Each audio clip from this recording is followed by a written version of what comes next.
In the year 2002, 2002 में 6 months as I began pastoring, 6 महीने जब मैंने पास्टर होने का रोल निभाना शुरू किया, I faced my first Goliath. मैंने अपने पहले गोलियत का सामना किया।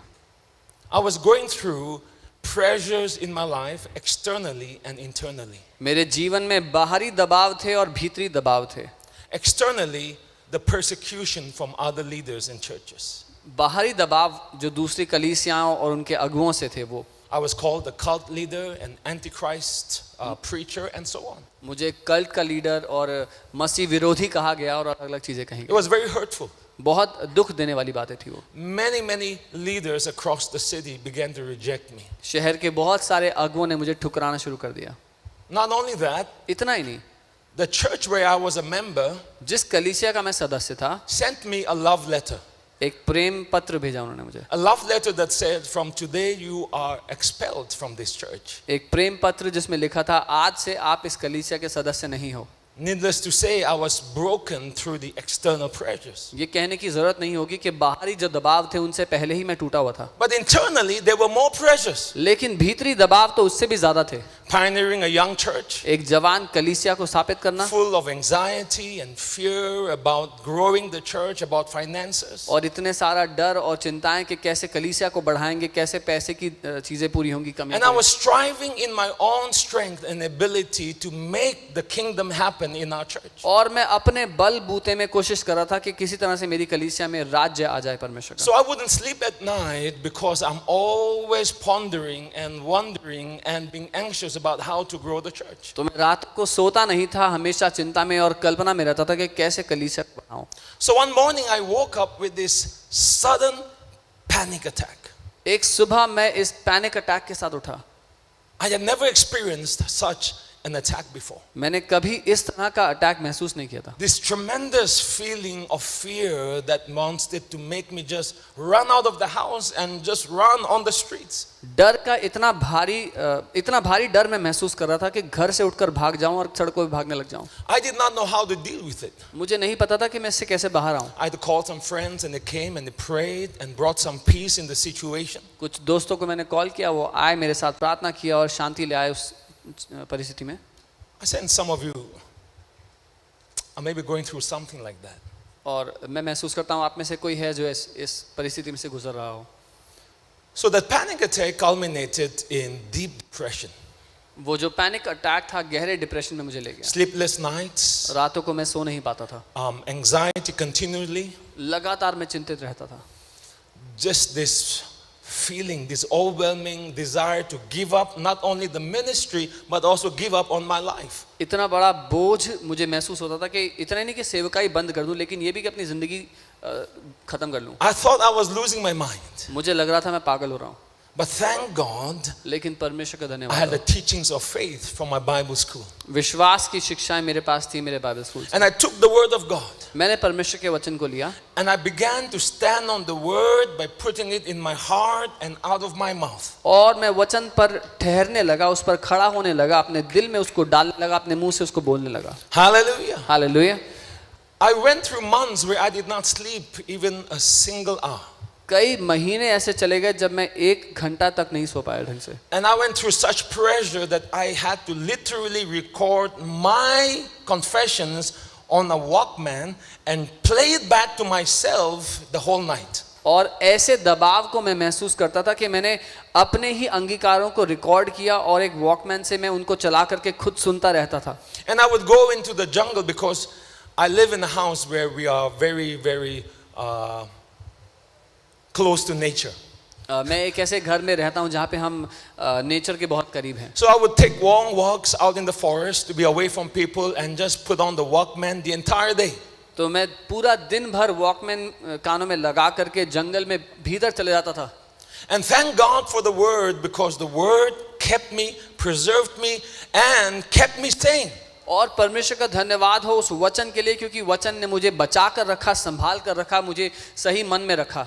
So gradually the Lord began to bring some peace and I began to experience stability and I continued in the ministry. और धीरे धीरे परमेश्वर मेरे भीतर शांति लेकर आ गया, स्थिरता लेकर आ गया और मैं सेवकाई में आगे बढ़ता गया।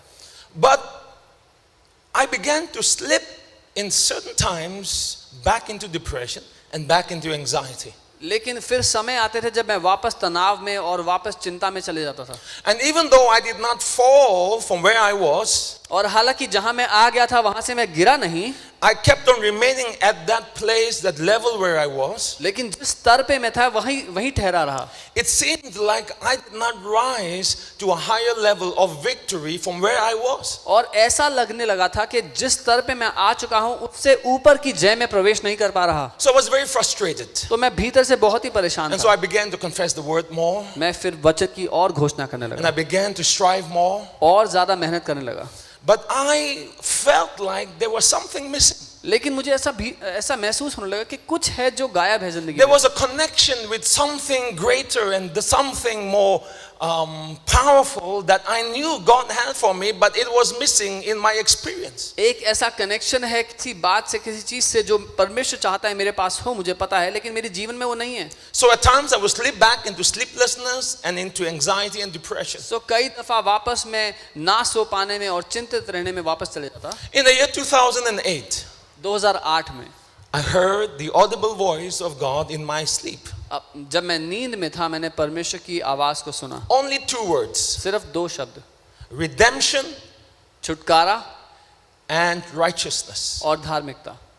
And I woke up with this sense in my heart that the missing link is in these 2 words. और जब मैं उठा तो ये महसूस करते हुए उठा कि जो खोई हुई कड़ी है वो इन 2 शब्दों के बीच में है. Now I want you to understand that even when I received those 2 words, my experience, my level remained the same. I did not go higher in my walk with God. मैं चाहता हूं आप समझे, जब मैंने वो 2 शब्द सुन लिए तभी मेरा अनुभव और परमेश्वर के साथ मेरा जीवन ऊंचे स्तर पर नहीं गया, मैं वही था.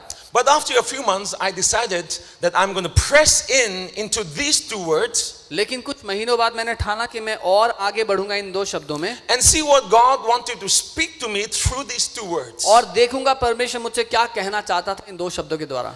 And out of that season came the revelation of grace in my life. और उन बातों को से गुजरते हुए अनुग्रह का प्रकाशन मेरे जीवन में आया. And I want to share a little bit of that journey.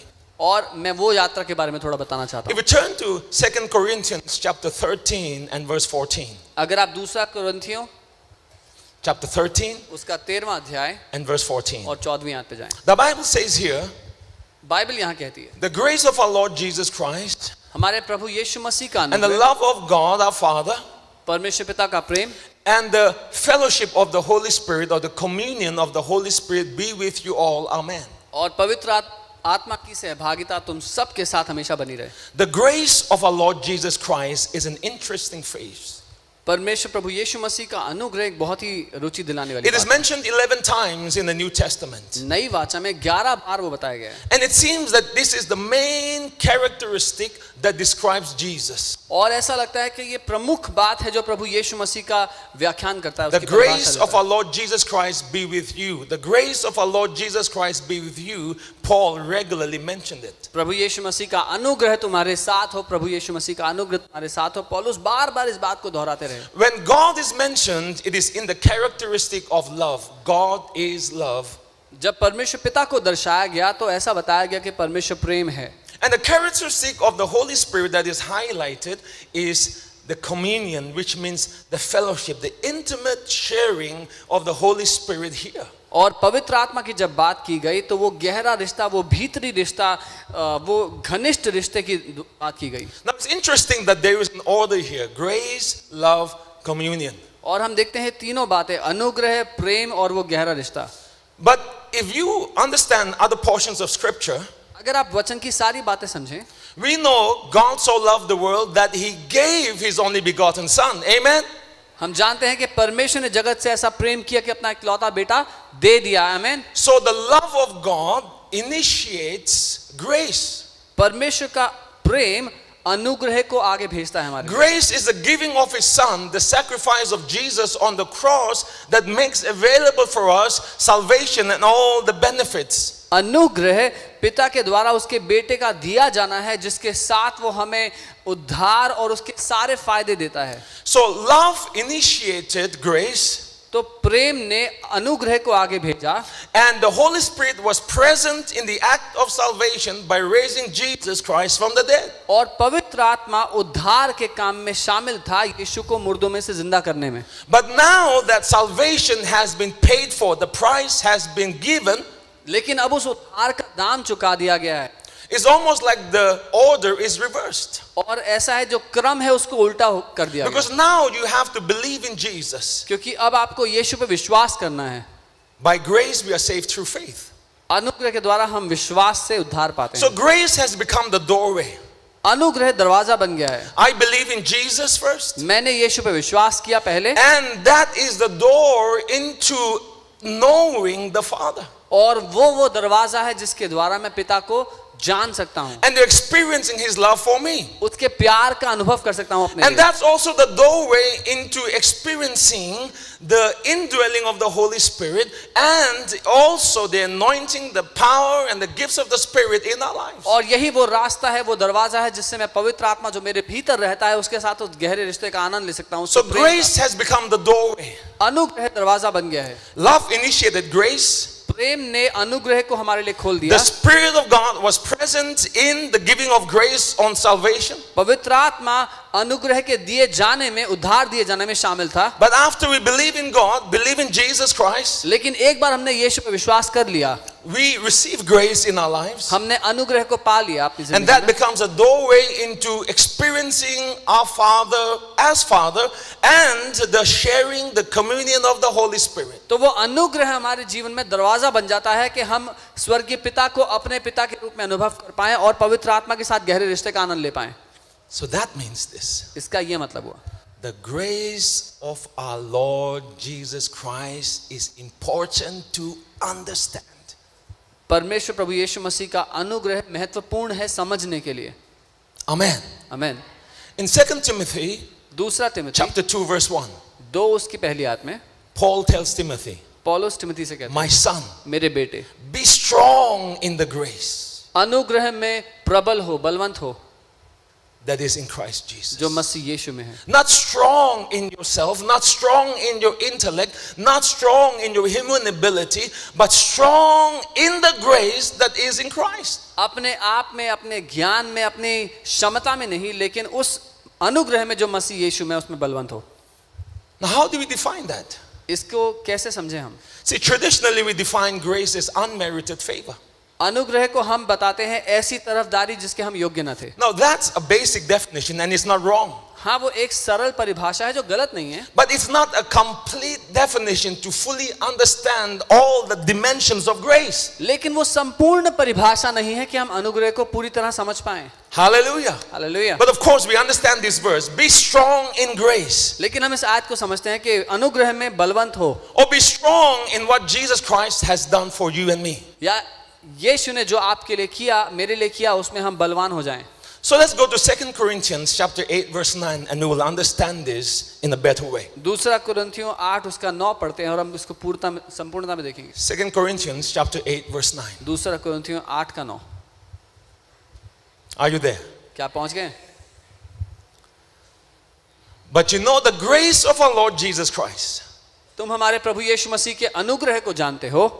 So now this is explaining what the grace of our Lord Jesus Christ is. अब ये समझा रहा है कि प्रभु यीशु मसीह का अनुग्रह क्या है, That though he was rich, कि वो अमीर होते हुए भी yet for our sakes हमारे ही लिए he became poor. गरीब बन गया, That we through his poverty ताकि हम उसकी गरीबी के द्वारा might become rich. अमीर बन जाएं। Hallelujah. Hallelujah. Now you can take this verse literally, which I do, and also figuratively to explain the work of grace. अब आप इस आयत को जो इसका असल में मतलब है वैसे ले सकते हैं जैसे कि मैं भी लेता हूं, या फिर आप इसको एक चिन्ह के रूप में ले सकते हैं अनुग्रह को जानने के लिए, समझ। Hallelujah. Hallelujah. Though he was rich, वो अमीर था, referring to his eternal state of glory. उसके अनंत की जो दशा है महिमा में where उसकी there बात was करता है, no lack at all, जहां पर कोई कमी और घटी है ही and नहीं, where there was limitless supply. और जहां पर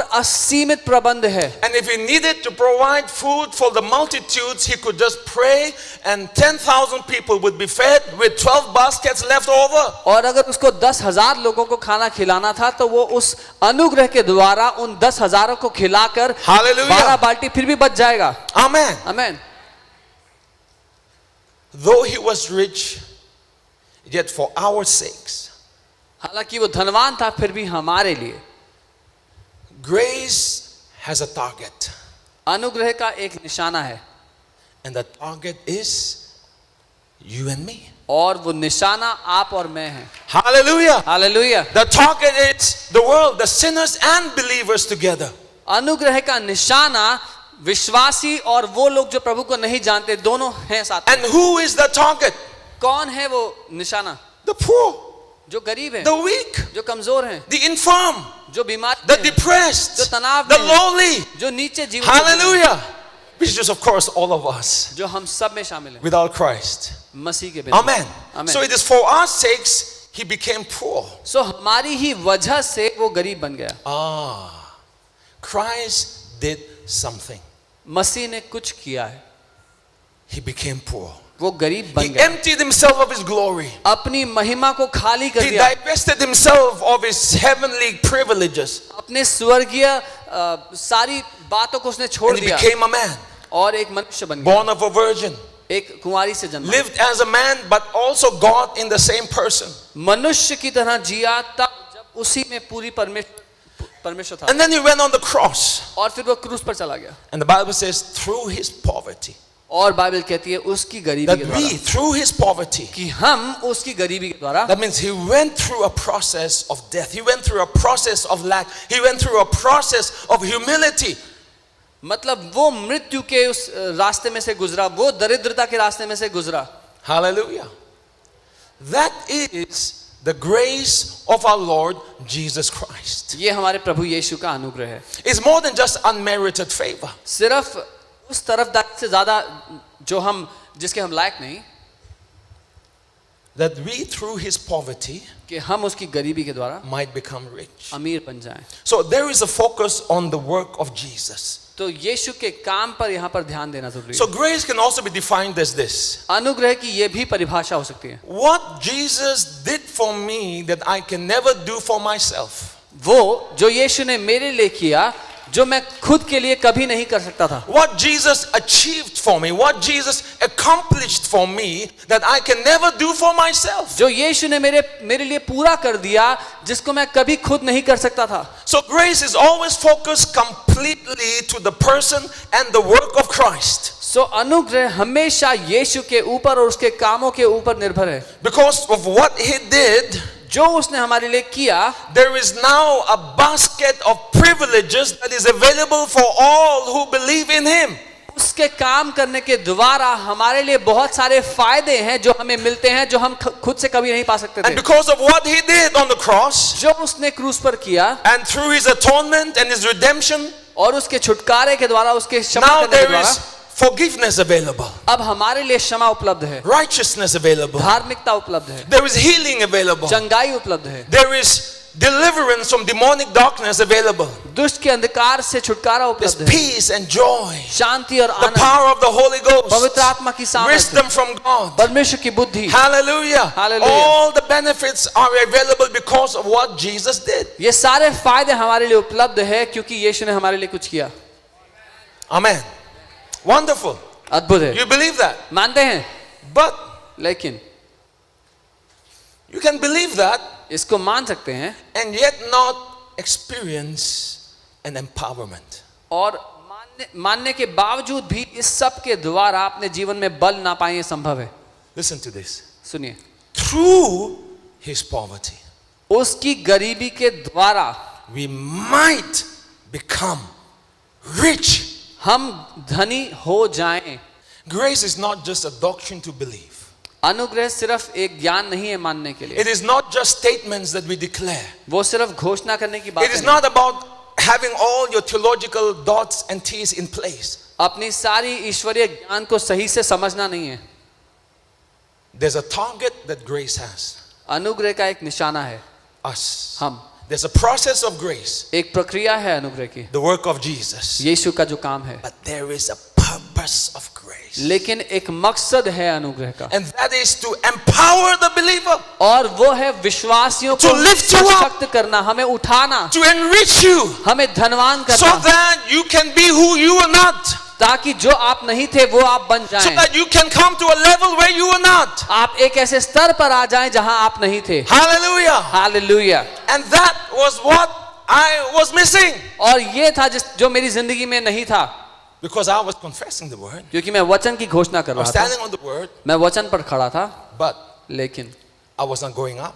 मैं उठ नहीं रहा था। I did not go down. I did not fall and stumble. I did not lose my mind. Praise the Lord. मैं नीचे नहीं गिरा, मैंने अपना दिमाग खो नहीं दिया, प्रभु की स्तुति हो। But I was not being elevated to this level that I knew God had for me and God has for all of you. लेकिन मैं उस स्तर पर उठ नहीं रहा था जो मैं जानता था परमेश्वर के पास मेरे लिए है और आप सबके लिए भी है। So I understood now that grace is an empowerment. मैं ये समझ गया था कि अनुग्रह सशक्तिकरण है या बलवंत होना है। Gradually, eventually, grace must be shown in our lives through an empowerment and enriching. आखिरकार वो अनुग्रह हमारे जीवन में बल पा करके बढ़ करके दिखाई देगा। Why is it that now in the millennial generation or Gen Zs, many say, I believe in grace, God loves me, and they go in sin? बहुत से मिलेनियल्स और जेनजी जो विश्वासी हैं वो कहते हैं मैं परमेश्वर के अनुग्रह को मानता हूं, फिर जाके पाप के जीवन को जीते हैं। And if you are doing that, और अगर आप ऐसा कर रहे हैं you have not understood grace. तो आप अनुग्रह को नहीं समझे हैं। Many say, God loves me, that means I don't need to pray. बहुत से लोग कहते हैं परमेश्वर मुझसे प्यार करता है, इसका मतलब मुझे प्रार्थना God loves करने me, की so जरूरत I नहीं। don't have to go to church. परमेश्वर मुझसे प्यार करता है मतलब मुझे कलीसिया जाने की जरूरत नहीं है। And they may even confess the word at times, and they may even think this. और वो वचन की घोषणा भी करते होंगे, फिर Because सोचते people होंगे, think grace unmerited favor is this. क्योंकि वो लोग सोचते हैं कि जो अनुग्रह है जो जिसके लायक नहीं थे वो दया ऐसी है। That means God can do whatever He wants to anyone. मतलब परमेश्वर जो करना चाहता है किसी की जिंदगी में कर सकता है, Whoever He wants to bless, He will just bless. जिस किसी को वो आशीष देना चाहता है देगा। And if God's grace on your life, then the mountains will just fall, Goliath will just run, और अगर परमेश्वर का अनुग्रह आपके जीवन पर है तो पहाड़ अपने आप गिर जाएंगे, and गोलियत everything अपने you मर do will just जाएगा, be blessed. बस आपको आशीष मिल जाएगी। So you can believe that and yet not experience an enriching and empowerment. ये सब मानने के बावजूद भी अपने जीवन में आप सशक्तिकरण या स्तर का बदलना अनुभव ना करें। Hallelujah. See, you can buy the best sports car that's available in India. Bharat में जो सबसे अच्छी स्पोर्ट्स कार है आप वो खरीद सकते हैं। I'm not much into cars, so I don't even know what horsepower, what brand, but let's just imagine there's a sports car outside Faith Arena, मुझे नहीं पता कौन सी स्पोर्ट्स कार, लेकिन मान लेते हैं कि कोई स्पोर्ट्स कार है जो बाहर and खड़ी it है has the potential to go from 0 to 200 in 7 seconds. और उसमें क्षमता है कि 0 से 200 तक पहुंच जाए 7 सेकंड में, And all that potential is in the engine of that car. और वो सारी क्षमता उस गाड़ी के इंजन में है। And somebody comes and gives you the keys and says, that's yours. कोई आके आपको चाबी देता है, कहता है आपकी गाड़ी। So you go, sit inside, and you enjoy the embroidery, the leather, and all the technology. आप अंदर बैठते हैं गाड़ी के और आनंद लेते हैं वो सारा जो लेदर उसमें लगा है, जो अच्छे से इंटीरियर है उसका। You press the ignition and vroom, vroom. You enjoy the power of that engine. और इग्निशन ऑन करते हैं और जो इंजन की ताकत है वो महसूस करने लगते हैं, And you press the accelerator. और आप रेस देने लगते हैं, And everyone is impressed. और हर कोई तारीफ कर रहा है आपकी Wow. गाड़ी की। वाह, People want to come take pictures with वो you. आपके साथ फोटो खिंचा रहे हैं आके। Oh, there's huge sound coming out. Vroom, vroom. बहुत आवाज निकल रही है गाड़ी के इंजन की। But how many of you know? कितने लोग जानते हैं Unless you press the clutch and move the gear from neutral to first gear, that car is going to stay there for the rest of his life. जब तक clutch दबाकर gear नहीं डालेंगे जिंदगी भर गाड़ी यहीं खड़ी रहेगी। Hallelujah. Hallelujah. See, all the grace God has for you, सारा अनुग्रह परमेश्वर ने आपके लिए दिया है, it will not work पर वो काम नहीं करेगा unless you switch your faith and take advantage of the grace that God has for you. जब तक आप विश्वास में आकर के उस अनुग्रह का फायदा ना उठाओ जो परमेश्वर ने आपको दे दिया है। Hallelujah. Hallelujah. There's grace here today for you to be healed. आज यहाँ पर अनुग्रह उपलब्ध है आपके चंगे होने के लिए। There's grace here for you to receive words of wisdom and prophecy. बुद्धि के Oh, और ज्ञान के भविष्यवाणी के वचन ग्रहण करने के लिए There's अभिषेक है। grace here today for your deliverance. आपके छुटकारे के लिए यहाँ पर अनुग्रह मौजूद है। See, the engine is from God. वो इंजन परमेश्वर की ओर से है। That's what Jesus has done. The grace of our Lord Jesus Christ. यीशु ने ये किया है हमारे लिए, वो प्रभु यीशु मसीह का अनुग्रह है। But God is not going to move the gear from neutral to first. लेकिन परमेश्वर गियर को न्यूट्रल से पहले पे नहीं डाल सकता। Hallelujah. Hallelujah. How difficult is it to move the gear? कितना कठिन है गियर को चेंज करना? Not much. ज्यादा कठिन नहीं है, But you still got to do it. लेकिन फिर भी आप ही को करना पड़ेगा। Hallelujah. Hallelujah. Look at this mic. इस माइक को देख लें। I'm speaking, but now you can't hear me. मैं बोल रहा हूँ लेकिन आपको मेरी आवाज नहीं आ रही है। But if I put the mic to my mouth, अगर मैं माइक अपने मुंह के पास my ले आऊं, voice is amplified. मेरी आवाज बढ़ जाती है, But the mic will not speak for itself. लेकिन माइक अपने लिए बात नहीं करेगा। All the power that's in the mic is not benefiting anyone. वो सारी ताकत जो माइक में है उससे किसी को फायदा नहीं होगा। I have to speak. मुझे बोलना पड़ेगा, But God will amplify it. लेकिन परमेश्वर उसको बढ़ाएगा। Hallelujah. You got to speak. आपको बोलना Hallelujah. पड़ेगा। Hallelujah. Amen. Amen. So that's the way grace and faith operates. विश्वास और अनुग्रह ऐसे साथ में काम करते हैं। You see, you still got to pray. आपको फिर भी प्रार्थना करनी पड़ेगी। That's what the Lord showed me. प्रभु ने मुझे ये सिखाया। He spoke redemption and righteousness. उसने कहा छुटकारा और धार्मिकता, But it did not change my life. लेकिन उससे मेरी जिंदगी नहीं बदली। Until I took that word जब तक मैंने वो वचन and I लिया pressed in. और उसमें गहरा चला गया। And I asked the Lord मैंने प्रभु से कहा, for Prabhu the meaning, for the revelation. इसका प्रकाशन मुझे And I they. still remember that the words that I would hear would be like shots of Red Bull in my spirit. और वो ऐसा था जो वचन मैं सुन रहा था कि मैं रेड बुल के शॉट्स पी रहा हूँ। It was like pumping me up on the inside. वो मुझे भीतर से प्रबल कर रहे थे, It changed my thinking. मेरी सोच को बदल रहे थे। It caused me to think from a different level, to speak from a different level. It basically elevated me. एक अलग स्तर से सोचने की और देखने की क्षमता मुझे दे रहे थे, उठा But I के had ऊंचा to रख press रहे थे। in. लेकिन मुझे गहरा जाना पड़ रहा था। Hallelujah. हालेलुया। Understand this. इस बात को समझें। Empowering grace means that grace will not work for you, प्रबल करने वाली अनुग्रह का मतलब ये नहीं कि वो अनुग्रह आपके लिए काम but करेगा, grace will work in partnership. लेकिन अनुग्रह आप साथ मिलकर काम करेगा। Hallelujah. Hallelujah. It means this. You must pray.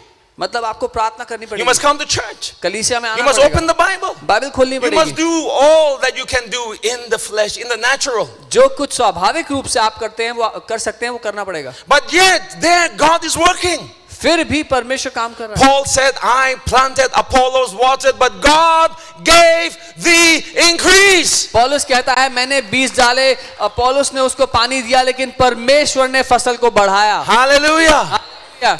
You can take the tea and the milk and the sugar, and yet if you don't mix it, you can't drink it. आप चाय पत्ती, पानी, दूध और चीनी ले लें, उसको मिला लें, लेकिन पी नहीं पाएंगे। Unless you put it into a cup, you cannot drink. जब तक आप उसको चाय को बनाएंगे नहीं, पीने पाएंगे। And even if you put it in the mouth, you must open your mouth and swallow. और अगर मुंह में भी डालना है तो मुंह खोलना पड़ेगा पीने के लिए। Hallelujah. See, Hallelujah. the tea, the sugar, the milk, they're all the benefits of salvation. उद्धार के जितने भी फायदे हमें मिले हैं, But it requires your pressing in. उसके लिए जरूरत है कि आप गहरा जाएं उनमें। Hallelujah. Understand this. समझें इस बात। The grace of our Lord Jesus Christ is available for everyone. प्रभु यीशु मसीह का अनुग्रह हर एक के लिए दिया गया है। Everyone's life can be changed. हर एक की जिंदगी बदल सकती है। Everyone can rise to a new level. हर एक एक नए स्तर पर All पहुंच of सकता you है। can experience a different dimension of grace. आप में से हर कोई अनुग्रह का एक अलग स्तर अनुभव कर सकता है। Grace has different dimensions. अनुग्रह के अलग स्तर हैं। Grace has many different facets. अनुग्रह के कई अलग पहलू हैं। In 1 Peter chapter 5 verse 10, Peter says, the God of all grace establish you, settle you, strengthen you. पहला पत्रस 5 उसका 10 पत्रस लिखते हैं कि सारे अनुग्रह का जो परमेश्वर है तुम्हें बल दे, तुम्हें Paul स्थापित talks करे। about the manifold grace of God. पौलुस बात करते हैं परमेश्वर के बहुत आयामी अनुग्रह के बारे में। There's grace for salvation, there's grace for serving, there's grace for the gifts of the Spirit. उद्धार के लिए अनुग्रह है, सेवा करने के लिए अनुग्रह है, आत्मा के वरदानों के लिए अनुग्रह है, It's available for all. जो हम सबके लिए उपलब्ध है। But it requires your pressing in. लेकिन उसके लिए चाहिए कि आप गहरा जाएं। हम प्रचार के अंत में पहुंच गए हैं और मेरा विश्वास है कि आपने आशीष पाई है। हम विश्वास की इस श्रृंखला को अगले सप्ताह इसी समय जारी रखेंगे। यदि आपको प्रार्थना की कोई आवश्यकता है, बेझिझक हमें ईमेल करें या स्क्रीन पर दिए गए नंबरों पर हमसे संपर्क करें। हमारे पास लोग हैं जो आपके लिए प्रार्थना करेंगे। और यदि आपने मसीह यीशु को अपना उद्धारकर्ता और प्रभु स्वीकार नहीं किया है तो आप अभी ऐसा कर लें। कृपया मेरे पीछे इस प्रार्थना को दोहराएं। प्रिय प्रभु यीशु, मैं स्वीकार करता हूँ कि मैं एक पापी हूँ और मैं आपसे क्षमा मांगता हूँ। मुझे विश्वास है कि आप मेरे पापों के लिए क्रूस पर मरे और मृतकों में से जी उठे। मैं अपने जीवन में आपको आमंत्रित करता हूँ और मेरे दिल में भी, यीशु के नाम से। यदि आपने यह प्रार्थना सच्चे मन से की है और आप जानना चाहते हैं कि इस नई यात्रा को कैसे शुरू करें, तो कृपया हमसे संपर्क करें। ऐसा करने में संकोच ना करें। हम अंत तक पहुँच गए हैं, पर हम आपसे अगले सप्ताह इसी समय मिलेंगे। परमेश्वर आपको आशीष दे।